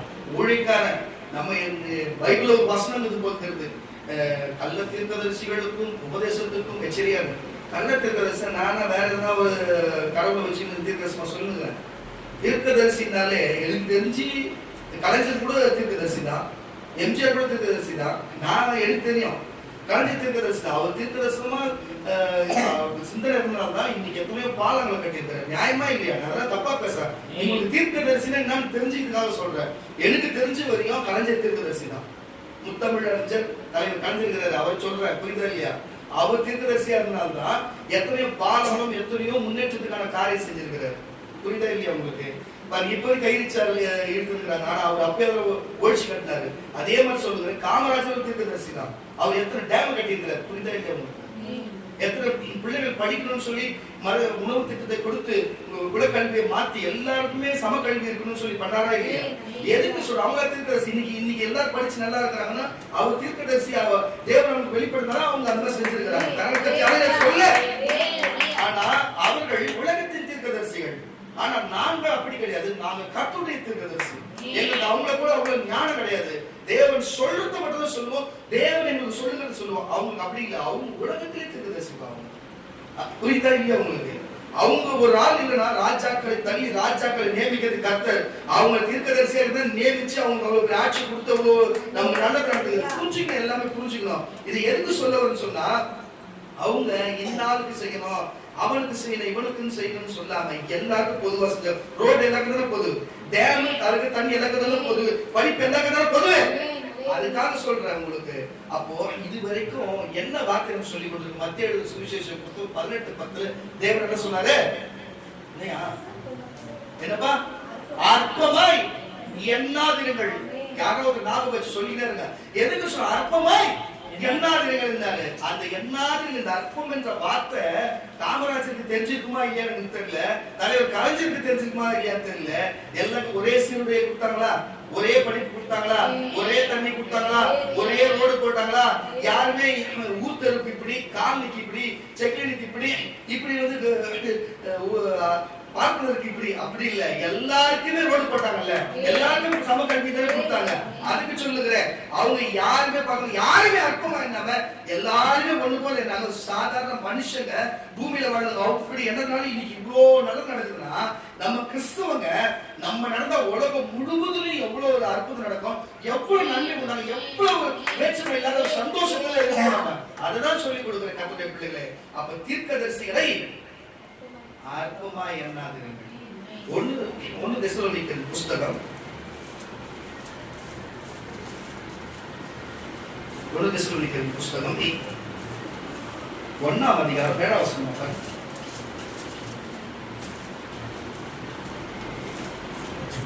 1 தெசலோனிக்கர் புஸ்தகம் 5ஆம் அதிகாரம் 20ஆம் வசனம். 1 தெசலோனிக்கர் 5:20. சீக்கிரம். தீர்க்க தரிசனங்களை என்னப்பா? தீர்க்க தரிசனங்களை அற்பமா எண்ணாதீர்கள். தீர்க்கதரிசனம் மட்டும் எப்படி தனியா காத்தலகத்துல தான் வந்துருமா? தீர்க்கதரிசனம் எங்க இருந்து வரும்? தீர்க்கதரிசிகள் தான் வரும். அப்ப தீர்க்க தரிசனங்களை அற்பமா எண்ணாதிருங்கள். எல்லாவற்றையும் சோதித்து பார்த்து நலமானதை பிடித்துக் கொள்ளுங்கள். கரங்க தச்சுவர்களை சொல்லுவாங்க. எதுக்கு நான் உங்களுக்கு சொல்லுகிறேன்னு சொன்னா, கர்த்தருடைய பிள்ளைகளே, நம்ம கேட்கறது சத்தம் அங்க கம்மி பண்ணா இங்க சேர்த்து கம்மி பண்ணுகிறாரு. அங்க மட்டும் கம்மி பண்ணு ஆண்டவரே. இங்க கரண்ட் வரட்டும். இயேசுவின் நாமத்தாலே தடைகள் நீக்கப்பட்டு, மின்சார துண்டிப்பு நீக்கப்பட்டு, இப்பவே நம்முடைய ஊழியக்காரர் சத்தோடு நாங்கள் ஜெபிக்கிறோம். வரட்டும் மின்சார இயேசுவின் நாமத்திலே.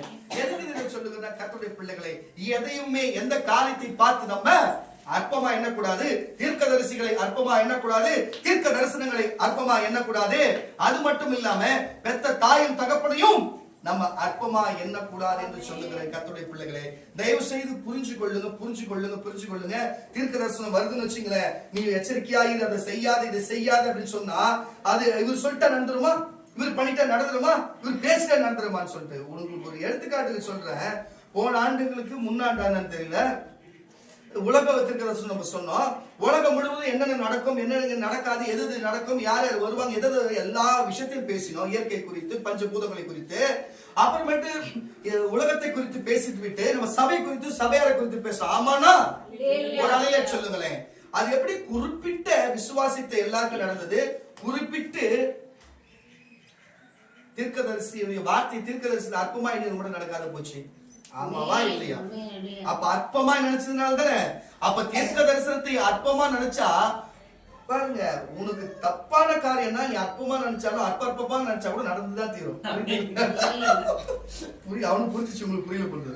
உங்களுக்கு கை உடையும் கால் உடையும் எச்சரிக்கையா இருன்னு சொல்லிட்டு நீ அற்பமா நினைச்சு வச்சுக்க, கண்டிப்பா கால் உடைச்சிடும், மாற்றமே இல்லை. அற்பமா எவ்வளவு நேரம் நீ உடைச்சிடும். ஆனா உனக்கு வந்து இத்தனை லட்சம் பணம் வரும், அத்தனை லட்சம் பணம் வரும்னு சொல்லி வச்சுக்க, நீ அற்பமா நினைச்சா வராது. அந்த விஷயத்துல நம்ம கர்த்தருடைய பிள்ளைகளே, நம்ம தகப்பனையும் சரி தாயும் சரி தேவனுடைய வாயிலிருந்து புறப்படுகிற வார்த்தையும் சரி தீர்க்கதரிசனம் சரி எதையுமே நம்ம அற்பமா எண்ணக்கூடாது. அல்லேலூயா. புரிஞ்சு கொள்ளுங்க கர்த்தருடைய பிள்ளைகளே. பாருங்க, வாசிக்க கேட்கலாம். அப்போஸ்தலர் நடபடிக்கையின் புஸ்தகம் 4ஆம் அதிகாரம்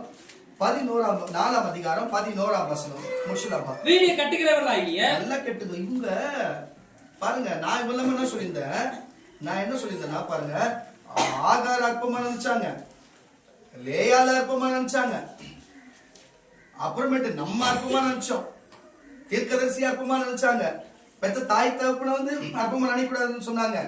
நீங்களும் அற்பமா நினைக்காதீங்க, நானும் அற்பமா நினைக்க மாட்டேன், இப்படி பேசியிருந்தோம். ஆனா இதுல கதை என்னன்னா, ஏசப்பா கூட விட்டு வைக்கல பொறுப்பாங்க ஜனங்க. வீடு கட்டுற ஆகாரந்து தள்ளின கல்லு மூளைக்கு தலைக்கல்ல ஆனது போல அவரையும் அற்பமா நினைச்சிருக்கிறாங்க.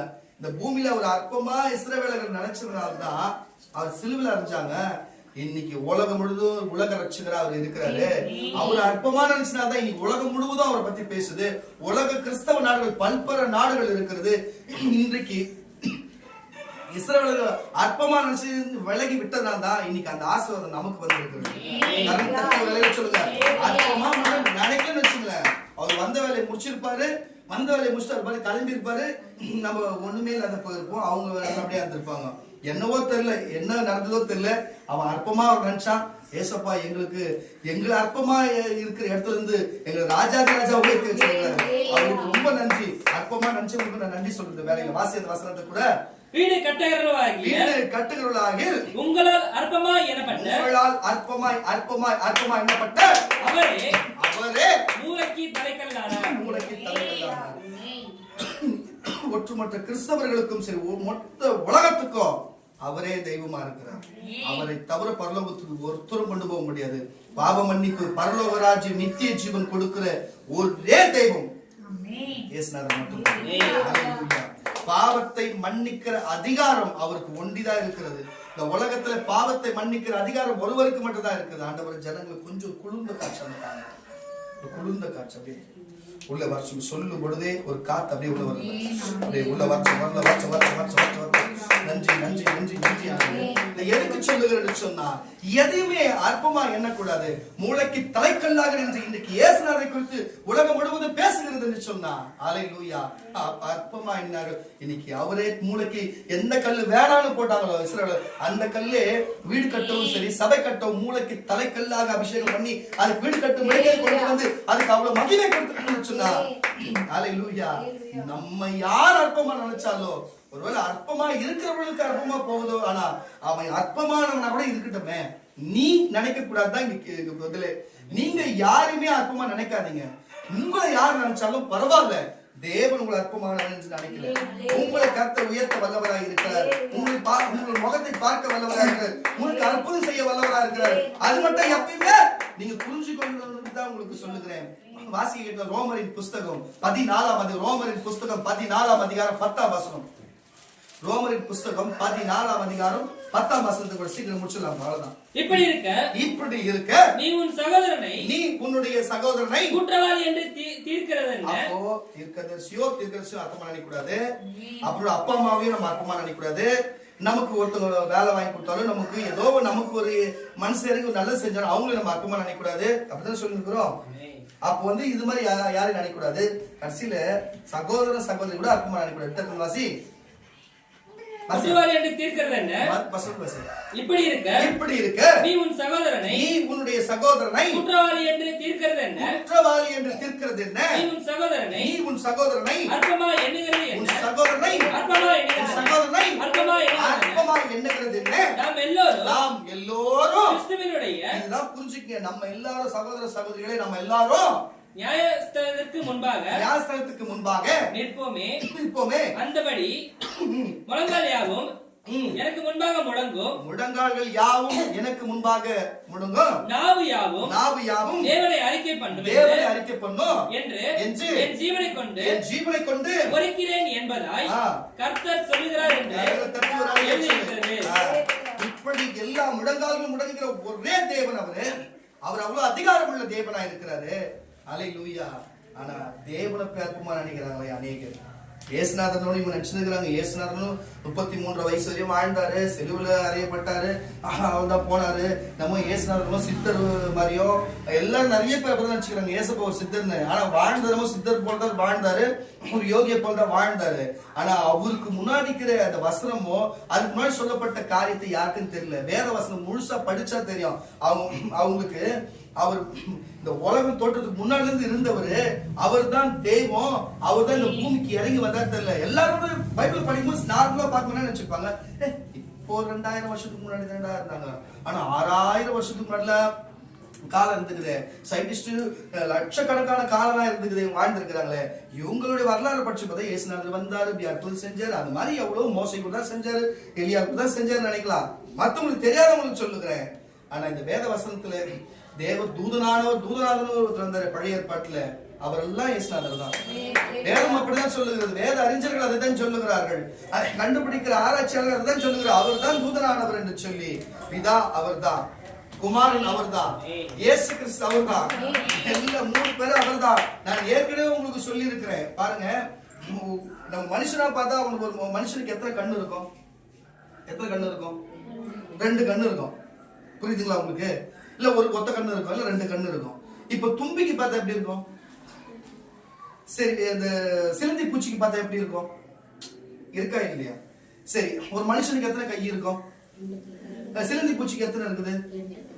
8 இருக்கு. இவ எப்படி சொல்றேன்னா, இப்போ ஒவ்வொரு படைப்புக்கு ஒவ்வொரு மாதிரி இருக்குல்ல. அப்போ ஒரு இருதயம், ஒரு மனுஷனுக்கு எத்தனை இருதயம் இருக்கும்? ஒரு இருதயம் தான் இருக்கும். அப்ப எல்லாத்துக்கும் ஒண்ணு இருக்கும். ஆனா கடல்ல இருக்கிற ஒரு சில உயிரினத்துக்கு பாத்தீங்கன்னா நிறைய இருதயம் இருக்குது. புரியுதுங்களா இல்லையா?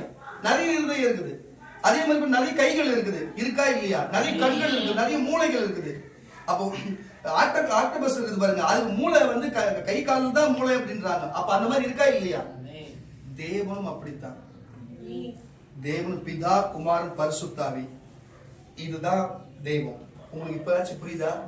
மனுஷன் வந்து 2 கண்ணு, 2 காது, 8 கால். சிலந்தி பூச்சிக்கு 8 கால் இருக்கும். புரியுதா இல்லையா உங்களுக்கு? அப்போ ஒவ்வொரு பறவையில, ஒவ்வொரு விலங்குக்கும் ஒவ்வொரு வித்தியாசம் இருக்குது. ஒவ்வொரு மீனுக்கு ஒரு வித்தியாசம் இருக்குது. அதுக்கு 3 இருதயம் இருக்கிற மீன் எல்லாம் இருக்குது. புரியுதா இல்லையா உங்களுக்கு? கண்ணு, நிறைய கண்ணு இருக்குது. அப்படி சொல்றாங்க. கை கால்கள் அவ்வளவு இருக்குது. ஏன் தெய்வத்துக்கு 2 கண்ணு 2 காதா இருக்கணும்னு சட்டம் என்ன இருக்கான்னா? இப்படிதான் அவங்க இருப்பாங்க. அவங்க தெய்வம்னாலே இந்த மாதிரி 3 விதமா தான் இருப்பாங்க. பிதா, குமாரன், பரிசுத்த ஆவின்ற மாதிரி அவர் தெய்வம். புரியுதுங்களா? இப்படிதான் இருப்பார். நமக்கும் ஆவி, ஆத்மா, சரீரம் 3 இருக்கா இல்லையா? நமக்கு நம்ம செத்தாதான் வெளில வரும். ஆனா இப்ப வெளியில தனியா எடுக்கிறவங்களும் இருக்கிறாங்க. அந்த இதுக்கு நம்ம போத்தவில்லை. ஆனா அவர் 3த்தையும் வெளியே எடுத்து பேச முடியும், 3த்தையும் ஒன்னா சேர்த்து பேச முடியும். புரியுதா இல்லையா? 2 இடத்துலயும் தனித்தனி, இங்க வந்து நிக்க முடியும், இங்க நிக்க முடியும், அங்கேயே நிக்க முடியும். 3மே சேர்ந்து ஒன்னாவும் நின்று பேச முடியும். 3மே பிரிஞ்சு பேச முடியும். ஒரு தூரமா இருக்கட்டும், முன்னாடி இருக்க முடியும், ஒரு மேல இருக்க முடியும், கீழே இருக்க முடியும். எப்படின்னா இருக்க முடியும்? அதான் தெய்வம்ன்ற. எப்படியா புரிய வைக்க போறது? வேதமே சொல்லுது, இந்த இப்படிப்பட்ட இந்த காரியத்தை திரைத்துவத்தை, இந்த மாதிரி காரியத்தை புரிய வைக்கிறதுக்கே கஷ்டம் என்று சொல்லி, புரிஞ்சுதான் ஒரு அழகா சொல்லுங்களேன். புரியவே போல் தருது. நான் யார், நான் எங்க இருக்கிறேன், என்னையா இது, நம்ம யாருன்னு நமக்கே சொல்ல முடியாது. எந்த ஞானி கேட்டாலும் சொல்ல மாட்டான். அல்லேலூயா. நம்ம ஏன் பிறந்திருக்கோம் கேட்ட ஞானி கேட்டாலும் சொல்ல மாட்டாங்க. ஒரே வார்த்தை சொல்லுவாங்க. அப்படி அதிகபட்சம் தெரிஞ்சுன்னா, நீ போன ஜென்மத்துல செஞ்சு கர்மாவை கழிக்கதான் இந்த வருஷம் செஞ்சிருக்கு, இந்த ஜென்மத்தை எடுத்திருக்கிறேன்னு சொல்லி, அடப்பா முழுசுமே கர்மமாக வாழ்க்கை இருக்கும். எதுக்கு இதை சொல்லுகிற கர்த்தருடைய பிள்ளைகளே? ஆனா வேதம் அப்படி சொல்ல, நீங்கள் பிறந்ததே அவரை ஆராதனை செய்வது. அதை கரெக்டா செய்யற, அதுதான் வந்திருக்கிற. இவ்வளவு அனல்லையும் இவ்வளவு கஷ்டத்தையும். அதனால தயவு செய்து சொல்லுகிறேன், நம்ம கூட இருக்கிறவங்க ஒண்ணுதான், நம்ம தாய் தப்பனும் ஒண்ணுதான், கிறிஸ்தவம் ஒண்ணுதான், தீர்க்கதரிசி ஒண்ணுதான், அப்பமும் ஒண்ணுதான், எல்லாரும் ஒண்ணுதான். யாருமே தயவு செய்து சொல்லுகிறேன் அற்பமா என்ன, யாருமே அற்பமா என்னாதீங்க. எந்த வசனம் வாசிச்சோம் இப்போ?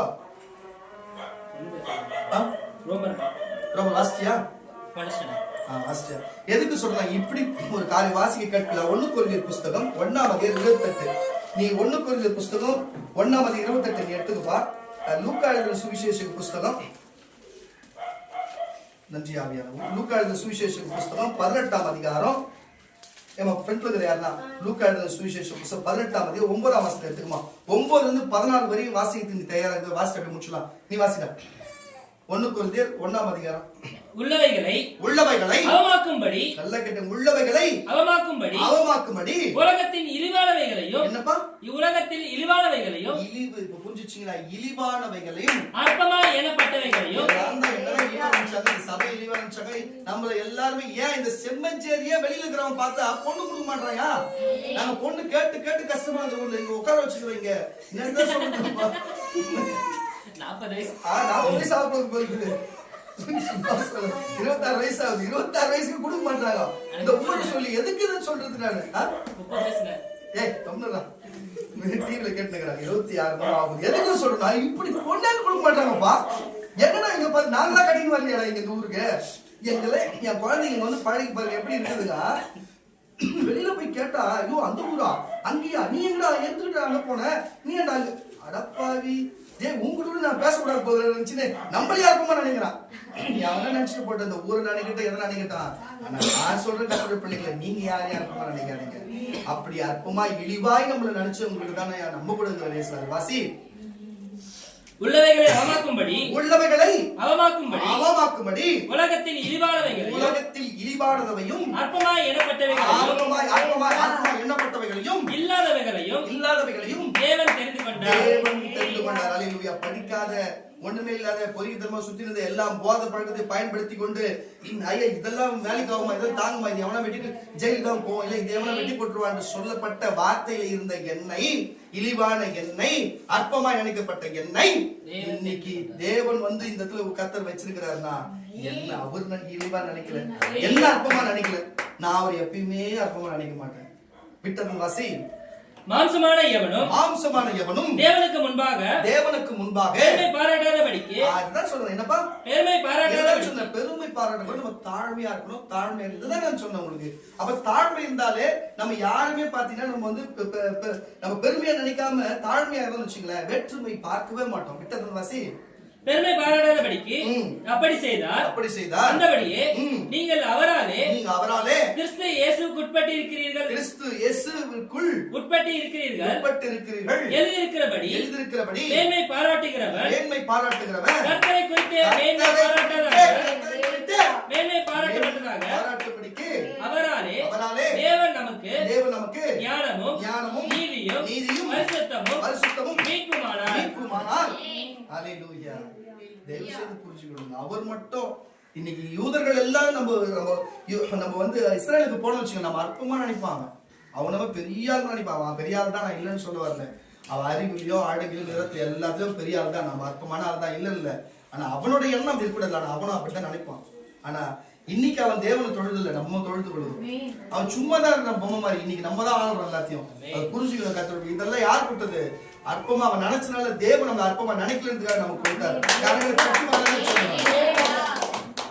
நீ வாசிக்கணும். அப்படியே 14 வரை வாசி. நல்லா கவனிங்க. இது அப்படியேதான் வசந்த அப்படியே வாசிட்டு அப்படியே முடிச்சிடலாம். வாசிமா. ஒரு இவ்வளவு நேரமா நான் பேசுறத ஒரு உவமையா நான் இவ்வளவு பேசுறேன். அவரு எவ்வளவு ஸ்டைல் எப்படி பிரசங்கம் பண்றாரு. இந்த வசனத்தை இயேசுவே பிரசங்கம் பண்றது கேளுங்க. வாசி. அன்றியும் தங்களை நீதிமான்கள் என்று நம்பி மற்றவர்கள் யூதர்கள் தான் இதை செய்வாங்க. யூதர்களுடைய கதை வாசி. சிலரை குறித்து இயேசு சொல்றாரு. ஒரு ஓமையா ஒரு கதையை சொல்றாரு. 2 மனுஷன் போய் தேவாலயத்தை ஜெபம் பண்ண போறான். ஒருத்தர் பரிசேயன், ஒரு ஆயக்காரன். பாருங்க, வட்டிக்கு ஊறுறது, ஊர்ல இருக்கிற வரி கலெக்ஷன் பண்றது, இந்த மாதிரி செய்யறவன். ஒருத்தர் வந்து தேவனுக்கு ஊழியம் செய்யறவன். 2 பேர் போறாங்க. பரிசேயன் நின்று தேவனே நான் பரியாரக்காரர், வாசிமா, அநியாயக்காரர், விபச்சாரக்காரர் ஆகிய மற்ற மனுஷரை போலவும் இந்த ஆயக்காரரை போலவும் இராதனால் உம்மை ஸ்தோத்தரிக்கிறேன். பக்கத்துல இருக்கிற ஆயக்காரர் சேர்த்து சொல்றான், வந்துக்கிறானே உட்காந்துக்கிறானே அவன மாதிரிலாம் நான் கிடையாது. யார கத்தினுது அமுச்சு விடுறது. எதுக்கு இதை நான் சொல்றேன்னா பாருங்க, இப்படி பக்கத்துல உட்காந்துக்கிறானே இவன மாதிரி நான் கிடையாது. நான் உனக்கு எல்லாத்தையும் தசமாக கொடுக்குறேன், நான் காணிக்க கொடுக்குறேன், நான் அதை கொடுக்குறேன், இது கொடுக்குறேன், உண்மையா இருக்க ஒத்துமா இருக்கு, அதை பண்றேன், இதை பண்றேன்னு சொல்லிட்டு தன்னை பெருமையாவே பேசுறான். வாசி, வாரத்தில் 2 தரம் உபவாசிக்கிறேன், என் சம்பாதிக்கிறதெல்லாம் தசமமாய் செலுத்துகிறேன் என்று தனக்குள்ளே ஜெபம் பண்ணினான். இப்படி பண்ணா. இப்ப வேற ஒருத்தர் பாருங்க, ஆயக்காரன் எப்படி பண்றான் பாக்கலாம். ஆயக்காரன் தூரத்திலே நின்று தன் கண்களை வானத்திற்கு ஏறெடுக்க துணியாமல் தன் மார்பிலே அடித்துக்கொண்டு. அதுதான் விஷயம். நம்ம யார், நம்ம உயரம் எவ்வளவு நமக்கு தெரியும், நம்ம யாருன்னு நமக்கு தெரியும். இதனாலதான் எப்பயுமே நம்ம இங்க வேணா பில்டப் பண்ணிடுவோம். நம்மளாம் ஏசப்ப வந்திருக்கிற போறது, ஆனா தனிப்பட்டவங்க நம்ம ஏசிகளை பார்க்கும்போது முகத்தை பார்க்கல, தலை கீழே தன் அறியாத கீழே வந்துடும். எத்தனையோ தடவை நான் ஜாப் பண்ணும்போது ஏசப்ப வருவாரு. ஏசப்ப வரும்போது சுருண்டு அப்படியே சுருண்டு சவுக்கு ஓரமா முட்டி மோதிட்டு போயிடுவோம். அப்போ ஃபுல் பவரை காட்டுவார். இங்க அவர் காட்டினார்னா நான் வந்து அசிங்கப்பட்டு அவருக்கு தெரியும். ஆனா தனிப்பட்ட விதமா காட்டும் சுருண்டு என்ன அறியாத அந்த மாதிரி ஆகப்படி. எதுக்கு இதை சொல்ற, பெருமைக்கு சொல்றேன், சத்தியத்தை சொல்றேன், என் ஆண்டவர் சாட்சி சொல்றேன். நான் யாருன்னு எனக்கு தெரியும். எதுக்கு சொல்றேன்னா கர்த்தருடைய பிள்ளைகளே, பரிசுத்தம் வரும்போது, அந்த தெய்வம் வரும்போது நம்மளால ஒன்றும் பண்ண முடியாது. அவ்வளவுதான் உணர்ந்திருக்கிறாங்க. வாசி, தன் மார்பிலே அடித்துக்கொண்டு தேவனே பாவியாக என்னேல் கிருபையாயிரும்.